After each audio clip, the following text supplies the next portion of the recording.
여러분, 오늘은 승천 기념주일입니다. 예수님은 부활하신 지 40일째 되는 날 제자들이 지켜보는 가운데 하늘로 올라가셨습니다. 여러분, 교회가 주님의 승천을 기념하는 이유가 무엇일까요? 사실 예수님께서 하늘로 올라가심은 우리가 기념해야 할 일이라기보다 슬퍼해야 할 일처럼 보일 수가 있습니다. 제자들을 이 땅에 남겨두시고 먼저 하늘로 떠나셨기 때문이죠. 헤어진 것이다, 작별한 것이다 생각하면 슬픈 것이죠.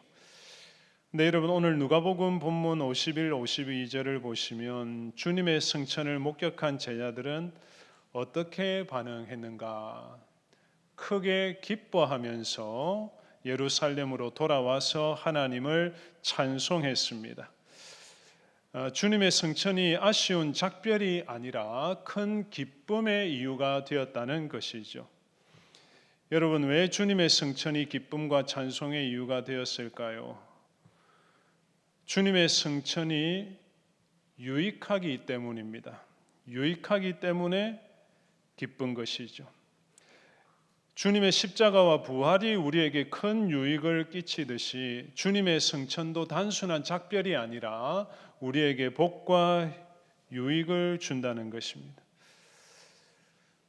그래서 승천하신 주님으로 인한 이 복을 알고 이 복을 깨닫고 기뻐하면서 하나님을 찬송하는 제자들처럼 하나님을 찬송하는 교회가 되자는 것입니다. 그래서 오늘 본문을 중심으로 이 승천의 의미, 유익을 살피면서 제자들처럼 기뻐하며 하나님을 찬송할 수 있기를 바랍니다. 두 가지로 말씀드리겠습니다. 먼저 승천하신 예수님은 우리를 축복하신다는 사실을 살펴보겠습니다. 그 다음 부활과 승천, 주님의 부활과 승천을 통해 나타난 하나님의 능력을 생각해 보겠습니다. 첫 번째, 승천하신 예수님은 우리를 축복하십니다. 자, 한번 따라합시다. 승천하신 예수님은 우리를 축복하십니다. 여러분, 본문 52절을 보면 주님의 승천을 목격한 제자들은 크게 기뻐하며 예루살렘으로 돌아왔는데, 그렇다면 제자들은 무엇을 보았길래 기뻐했을까요? 하늘로 사라지는, 아득히 사라지시는 예수님을 보면서 어떻게 아쉬워하거나 섭섭해하지 않고 도리어 기쁨으로 반응할 수 있었을까요? 50절, 51절에 보시면 예수께서 그들을 데리고 베다니 앞까지 나가사 손을 들어 그들에게 축복하시더니 축복하실 때에 그들을 떠나 하늘로 올려지시니, 제자들이 기쁨으로 반응한 이유는 예수님께서 손을 들어서 그들을 축복하시면서 승천하셨기 때문에. 여러분, 손을 들어 축복하시는 예수님의 모습은 이 승천의 복과 유익이, 혜택이 무엇인지 우리에게 보여주는 것입니다. 그것은 성도들은, 믿는 자들은 언제나 축복하시는 주님의 손길 아래에 거한다는 사실입니다.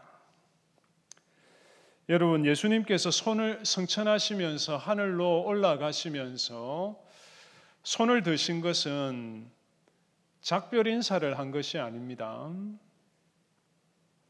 우리는 소중한 사람을 남겨두고 멀리 떠나야 할 때 손을 흔들어 표시하죠. 그 손짓의 의미는 무엇인가요? 이제 나는 가니까, 헤어지니까 여러분 잘 지내다가 언젠가 다시 만나기를 바라는 마음으로 마음을 표현하는 것입니다. 그런데 예수님께서 승천하실 때 손을 드신 것은 헤어짐의 아쉬움 때문에 이별의 손짓을 하신 것이 아닙니다. 축복의 손을 펼치신 것입니다. 축복의 손을 펼치셨다. 내가 가니까 언젠가 다시 만나자는 뜻이 아니라 내가 하늘에 올라가서도 너희를 이렇게 축복하겠다. 이렇게 축복하는 자로서 내가 너희와 항상 함께 하겠다는 뜻입니다. 특히 52절을 주목해 보시면 예수님 축복하실 때에 그들을 떠나 하늘로 올려지셨다 말씀하지요. 무슨 뜻인가요? 예수님은 손을 들어 축복하시는 모습 그대로 하늘로 승천하셨다는 것입니다. 손을 들어 축복하시는 이 모습 그대로 하늘로 올라가셨다. 축복을 끝내시고 축복의 손을 내리시고 올라가신 것이 아니라 축복하시면서 축복하시는 중에 승천하셨다는 것입니다. 그래서 이것은 주님께서 제자들에게 이렇게 말씀하시는 것과 같지요. 얘들아, 너희는 너희가 마지막으로 본 나의 이 모습을 꼭 기억하거라. 마지막으로 너에게 보여준 이 모습, 손을 들어 축복하신 나의 이 모습을 꼭 기억하거라. 이렇게 내가 너희를 축복하면서 너희와 항상 함께 있을 것이다. 너희와 함께 하면서 이렇게 너희를 축복할 것이다. 이것이 제자들의 마음을 큰 기쁨으로 가득하게 했던 것입니다. 승천하신 주님을 바라보면서 그렇구나, 언제나 우리는 복 주시는 주님의 손길 아래 있구나라는 사실 때문에 위로받고 기뻐했던 것입니다. 그리고 그 주님은 지금도 믿는 우리들을 계속해서 축복하십니다. 그래서 사랑하는 성도님들, 오늘도 승천하셔서 우리를 축복하시는 예수님을 바라보시기를 바랍니다. 예수님은 오늘도 부족하고 연약한 우리를 향해 복 주시는 그 손을, 우리 가정을 향해, 우리 교회를 향해 복 주시는 그 손을 거두지 않으십니다. 어떤 모습으로 오늘 예배에 참석하셨습니까? 다가오는 내일을 어떻게 살아야 할지 막막하십니까?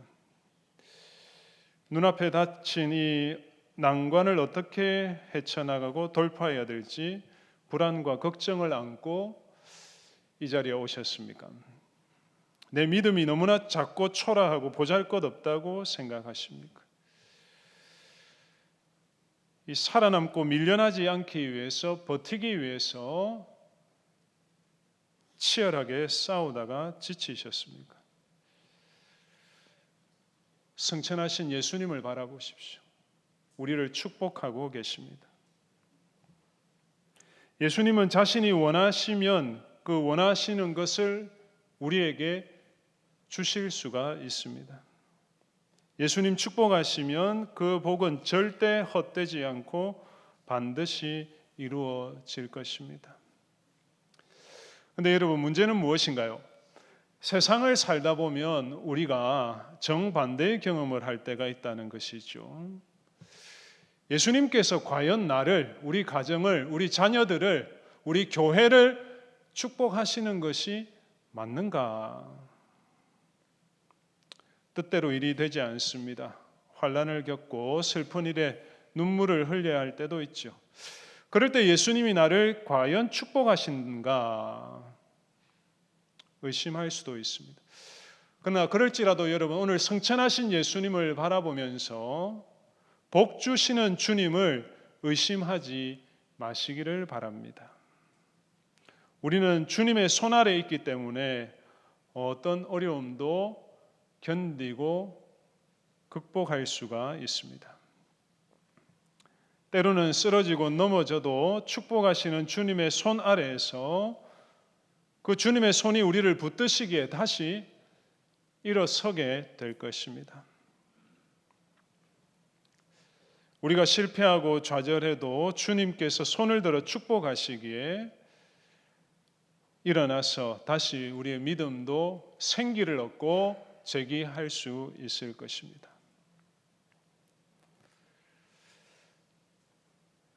사랑하는 성도님들, 예수님은 이 세상을 떠나 하늘로 가셨지만 주님의 축복은 지금도 하늘에서 계속되고 있습니다. 그래서 어떤 환경과 처지 형편이라도 너무 실망하지 마십시오.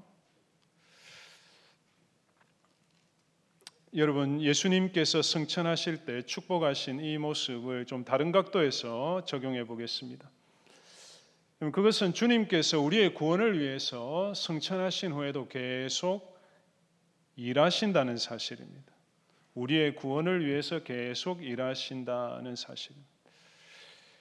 그런 의미에서 주님의 승천은 주님의 은퇴, 주님의 퇴근이 아닙니다. 지상에서 구원 사역을 마치시고 하늘로 물러나신 것이 아니죠. 주님은 지금 쉬고 계신 것이 아닙니다.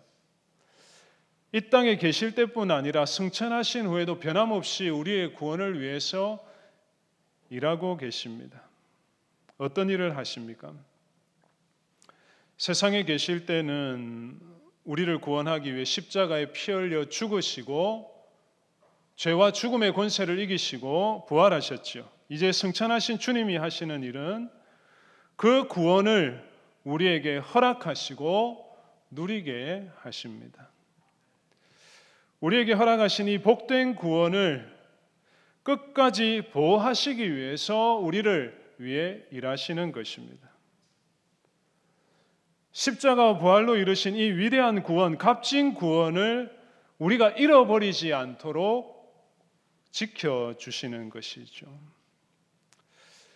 그리고 승천하신 이 주님은 우리를 위해 일하시다가 반드시 다시 오실 것입니다. 다시 오셔서 우리의 구원을 완성하실 것입니다. 요한복음 10장 28절 주님의 말씀입니다. 들어보십시오. 내가 그들에게 영생을 주노니 영원히 멸망하지 아니할 것이요 또 그들을 내 손에서 빼앗을 자가 없느니라. 믿으십니까? 이것이 주님께서 손을 들어 축복하신 의미입니다. 주님이 우리를 위해 일하시기 때문에 우리의 구원은 결코 실패하지 않을 것입니다. 끝까지 우리의 구원을 위해 일하시는 주님의 손안에서 보호받게 될 것입니다. 이러한 승천의 유익을 깨닫고 제자들처럼 하나님을 찬송하는 성도들 다 되시기를 바랍니다. 두 번째, 승천은 하나님의 능력이 나타난 사건입니다. 한번 따라하겠습니다. 승천은 하나님의 능력이 나타난 사건입니다. 예수님은 승천하심으로 제자들과 헤어졌는데 왜 그들은 기뻐하였는가? 왜 승천으로 인한 기쁨이 하나님을 향한 찬송으로 표현되었는가? 그것은 주님의 승천을 통해 하나님의 능력이 드러났기 때문이다. 여러분, 승천은 하나님께서 놀라운 능력, 자신의 능력을 보이신 사건입니다. 오늘 본문 51절을 보시면, 누가복음 말씀 51절을 보시면 축복하실 때에 그들을 떠나 하늘로 올려지시니, 예수님 하늘로 올라가셨다 능동태로 표현하지 않지요. 하늘로 올려지셨다 수동태로 말하고 있습니다. 예수님 스스로 하늘로 비상하신 것이 아니라는 뜻이죠. 그러면 누가 예수님을 하늘로 올리셨습니까? 누가 예수님의 승천을 가능하게 했습니까? 하나님께서 자신의 능력으로 예수님을 하늘로 올리셨습니다. 마가복음도 동일한 관점으로 주님의 승천을 기록합니다. 마가복음 16장 19절, 마가복음 16장 19절 말씀입니다. 주 예수께서 말씀을 마치신 후에 하늘로 올려지사 하나님 우편에 앉으시니라. 예수님 공중부양하듯이 공중부양의 능력으로 스스로 하늘로 올라가신 것이 아니라 올려지셨다. 하나님께서 자신의 권능으로 예수님을 하늘로 들어 올리셨다. 하나님의 능력이 나타납니다. 이 놀라운 진리를 오늘 읽은 에베소서 본문을 통해 확인할 수 있습니다. 20절 말씀, 에베소 1장 20절 말씀인데요. 여러분 가지고 계신 성경을 보시고 한번 다 같이 읽어보겠습니다. 시작.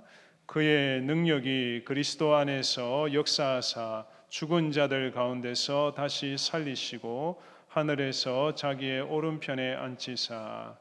그의 능력이라고. 그의 능력. 누구의 능력입니까? 하나님의 능력이죠. 무엇이 예수님의 부활과 승천을 가능하게 했는가? 하나님의 능력이 가능하게 했습니다. 여러분, 우리의 하나님은 능력의 하나님이시죠. 능력의 하나님이십니다. 근데 그 하나님의 능력이 어떤 능력인가? 무엇을 통해 드러났는가? 두 가지로 말하고 있습니다. 먼저 하나님의 능력은 예수님을 죽은 자들 가운데서 살리신 능력이다. 하나님의 능력은 무엇보다도, 그 어떤 능력보다도 중요한 하나님의 능력, 죽은 자들 가운데서 예수를 부활하게 하신 능력. 그 다음 하나님의 능력은 예수님을 죽은 자들 가운데서 일으켰을 뿐만 아니라 하늘로 끌어올리신 능력. 그래서 자신의 우편에 앉으신 것, 이것이 하나님의 능력입니다. 하나씩 좀 살펴보겠습니다. 먼저 예수님을 부활하게 하신 하나님의 능력입니다. 20절이 말씀하고 있죠. 그의 능력이 그리스도 안에 역사하사 죽은 자들 가운데서 다시 살리시고. 성도님들, 이 세상을 보면 참 신기하고 놀라운 능력들이 있고 또 능력자들이 있지 않습니까? 아주 강한 능력을 발휘하는 기술들이 날로 발전하고 있습니다. 근데 여러분, 아무리 세상의 능력이 발전해도 결코 세상에서 발견할 수 없는 능력이 있죠. 그것은 바로 죽은 자를 살리는 능력입니다. 이 세상에는 죽은 자를 살리는 능력은 찾아볼 수 없습니다. 근데 하나님께서 예수 그리스도를 죽은 자들 가운데서 살리시고 잠자는 자들의 첫 열매가 되게 하셨습니다. 그러므로 성도님들, 부활을 통해 드러난 이 하나님의 능력을 여러분은 이해할 수 있겠습니까? 여러분, 이 능력을 하나님께서 자신의 능력으로 그냥 예수님을 살리셨구나, 이렇게 막연하게 이해할 수도 있지만 좀 더 들여다볼 필요가 있습니다. 여러분, 능력이 무엇인가요? 능력은 할 수 있다는 것이죠. 문제가 있으면 해결하는 것이고 또 원하는 것이 있으면 이루어내는 것이 바로 능력이죠. 그렇다면 여러분, 하나님은 예수님을 죽은 자들 가운데 부활하게 하시고 다시 살리시며 어떤 문제를 해결하셨는가? 무엇을 이루셨는가? 하나님은 죄와 사망의 문제를 해결하신 것입니다. 여러분, 인간의 모든 죄와 비참, 고통의 뿌리에는 죄와 사망의 문제가 있지요. 이 세상이 왜 이렇게 어지럽습니까? 왜 사람들이 탄식하고 있습니까? 죄 때문이지요. 죄 때문에 무질서합니다. 혼잡합니다. 그런데 하나님께서 예수님을 살리심으로 이 죄와 죄로 인한 죽음의 문제를 해결하셨다는 것입니다. 여러분, 인간은 죄와 사망 앞에서 무력하지요. 죽음 앞에서, 죽음의 공격 앞에서 인간은 두려워할 뿐입니다. 그런데 하나님께서 예수님을 다시 살리심으로 이 죄와 사망의 문제를 해결하셨습니다. 이 세상 어디에서도 찾아볼 수 없는 하나님만의 능력이죠. 이 하나님의 능력, 죄와 사망의 문제를 해결하시는 이 놀라운 능력이 예수님의 부활을 통해서 드러났습니다. 여러분, 우리 성도님들은 하나님께서 자신의 능력으로 예수님을 부활하게 하심으로 죄와 사망의 문제, 그 어떤 인간도 세상이 해결할 수 없는 이 문제를 해결하셨음을 믿으십니까? 그렇다면 우리가 겪는 그 어떤 문제도 해결하시지 못할 문제가 없음을 믿으시길 바랍니다. 해결 불가능한 죄와 죽음의 문제를 해결하신 능력의 하나님을 믿으시길 바랍니다. 그 하나님을 믿고 의지하시기를 바랍니다. 그 능력의 하나님께 기도하는 교회가 되기를 바랍니다. 여러분, 사실 우리의 현실은 해결되지 않을 것 같은 문제에 둘러싸여 있고 그런 문제들이 산적해 있지 않습니까? 도무지 풀리지 않을 것 같아서 좌절하고 우리는 무기력함을 느낄 때도 있습니다. 얽힌 실타래처럼 도대체 어디서부터 풀어야 할지 꼬일 대로 꼬여서 내가 할 수 있는 일이 무엇일까 낙심할 때도 있죠. 예를 들어 다음 주일이 이제 이웃 초청 주일인데요. 누군가를 전도하고자 애써 봅니다. 믿지 않는 가족, 친한 지인들, 나만 구원받아서 되겠나? 저들이 지옥 가면 안 될 텐데 염려하고 걱정하는 마음으로 기도하고 권해보기도 하지만 변화의 조짐이 없습니다. 아무런 열매가 나타나지 않을 때 실망할 수 있겠죠.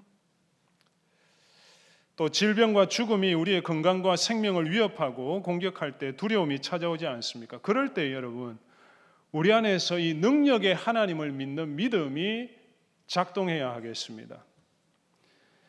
예수님을 죽은 자 가운데서 살리신 이 하나님의 능력을 믿는 그 믿음으로 하나님을 의지해야 하는 것입니다. 하나님께 도움을 구하라는 것입니다. 여러분, 우리의 문제가 아무리 꼬이고 힘들어도 사람들의 마음이 아무리 완고하고 변화되지 않을지라도 능력의 하나님께서 개입하시고 간섭하실 수 있음을 믿으시기를 바랍니다. 여러분, 우리는 하나님의 능력이 때로는 너무 적다고 생각하는 것 같아요. 내가 생각하는 범위 안에서만, 그 한도 안에서만 하나님의 능력을 가늠하고 구하고 찾지는 않습니까? 하나님의 능력을 과소평가하지 맙시다. 하나님의 능력, 우리가 생각하는 것보다 훨씬 더 크고 강력합니다. 예수님을 부활하게 하심으로 죄와 사망의 문제를 해결하심으로 그것을 보여주셨습니다. 하나님께는 능치 못한 일이 없으십니다. 이 하나님의 능력을 깨닫고 의지하는 복된 성도들 되시기를 바랍니다. 두 번째, 예수님을 하늘로 올리신 하나님의 능력입니다. 예수님을 하늘로 올리신 하나님의 능력.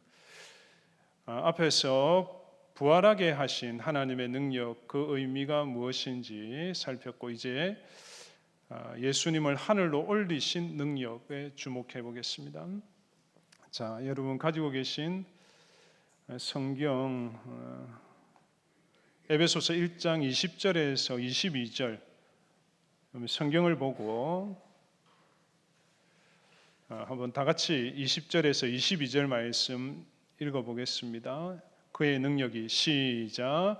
그의 능력이 그리스도 안에서 역사하사 죽은 자들 가운데서 다시 살리시고 하늘에서 자기의 오른편에 앉히사 모든 통치와 권세와 능력과 주권과 이 세상뿐 아니라 오는 세상에 일컫는 모든 이름 위에 뛰어나게 하시고 또 만물을 그의 발 아래에 복종하게 하시고 머리로 셨느니라. 아멘.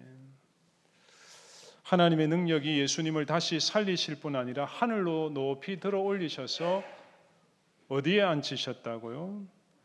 하나님 우편에 앉히셨다. 그러면 하나님 우편에 앉히셨다는 것은 무슨 뜻인가요? 가장 높은 자리에, 가장 높은 자리, 최고 권세의 자리에 앉히셨다. 누구도 감히 넘볼 수 없는 절대 권세의 자리에 죄와 죽음의 권세를 이기신 예수님을 끌어올리셔서 왕의 자리에 앉히셨다. 여러분, 이것이 성천에서 나타난 하나님의 능력입니다. 여러분, 세상을 다스리는 권세는 대통령이나 강대국의 실권자에게 있지 않습니다. 이 세상에는 절대 권력, 영원한 권력은 존재하지 않습니다.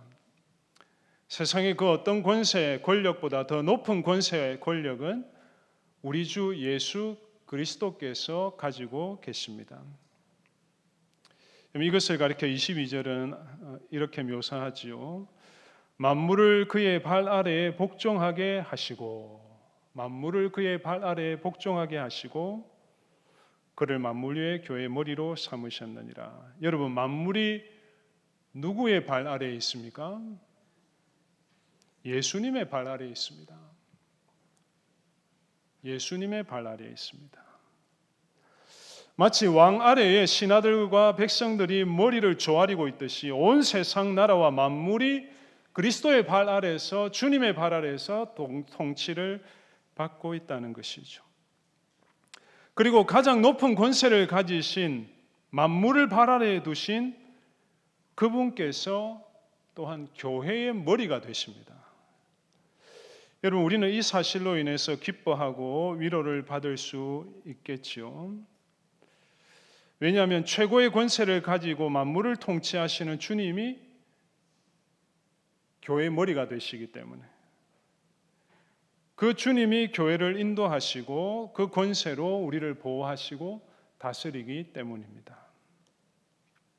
그러므로 여러분, 만물 가운데 이 세상 그 어떤 높은 권세, 강한 세력도 우리를 통제할 수 없고 우리를 지배할 수 없습니다. 그 무엇도 우리를 해할 수가 없는 것이죠. 가장 높은 권세를 가지신 예수님께서 우리를 자신의 몸으로 여기시고 돌보시고 지켜주시기 때문입니다. 사랑하는 성도님들, 모든 권세보다 뛰어난 그 권세로 다스리시는 주님 안에 어떤 것도, 세상의 그 어떤 세력도 우리를 해할 수 없음을 굳게 믿으시길 바랍니다. 그 무엇이 우리를 공격하더라도 우리는 속수무책으로 당하지 않을 것입니다. 여러분, 세상을 보면 주변에 미신을 믿고 의지하는 사람들이 있죠. 무당을 찾아갑니다. 요즘 TV에 보면 무당들이 한 번씩 등장해서 점괘를 알려주죠. 그 미래에 대한 이야기를 듣고 싶어 하는 것이죠. 결혼을 앞두고 궁합을 보고 두 사람이 잘 맞을지를 알고 싶어 하죠. 이사를 위해 날짜를 잡았는데 비용이 비쌉니다. 왜냐하면 손이 없는 날이기 때문이죠. 그럼 손이 없는 날 무슨 뜻인가요? 이리저리 돌아다니면서 귀신이 괴롭히는 날이기 때문에 사고나, 이사하면서 사고나 불미스러운 일이 있을 수 있다. 이사할 때도 풍수지리를 따져서 좋은 곳을 찾는 사람들이 있습니다. 해를 당하지 않고 복이 들어오는 좋은 자리를 마련하겠다는 것이죠. 여러분, 왜 이렇게 합니까? 스스로 삶을 통제할 수 없다는 이 생각에 사로잡힌 것이죠. 그래서 미신을 추종하면서 불안과 두려움을 해소하고 안정과 행복을 확보하려고 하는 것이죠. 여러분, 하지만 우리 믿는 성도들은 그럴 필요가 없습니다. 귀신을 두려워하지 않습니다. 미신을 의지하지 않습니다. 왜냐하면 그럴 필요가 없기 때문이죠. 세상의 모든 세력들이 주님의 발 아래에, 주님의 권세 아래에 있기 때문입니다. 그리고 우리는 그 만물을 다스리시는 주님의 지체로서 살고 있기 때문입니다. 그 주님께서 우리를 버리지 않으시고 떠나지 않으시고 늘 함께 하시기 때문입니다. 그런데 세상의 그 어떤 세력이, 그 무엇이 우리를 패할 수 있겠습니까? 이 믿음으로 두려워하지 않고 담대하게 승리하는 저와 여러분이 되기를 바랍니다. 여러분, 하늘로 올려지신 이 예수님, 그 능력과 권세로 함께 하시는 주님은 장차 하늘로부터 다시 두 번째 오실 것입니다. 믿으십니까? 그때까지 승천하신 주님, 살아계신 주님 바라보면서 늘 큰 기쁨과 위로를 얻고 하나님을 끊임없이 찬송하고 경배하는 우리 교회, 명덕교회 되기를 간절히 바랍니다. 기도하겠습니다.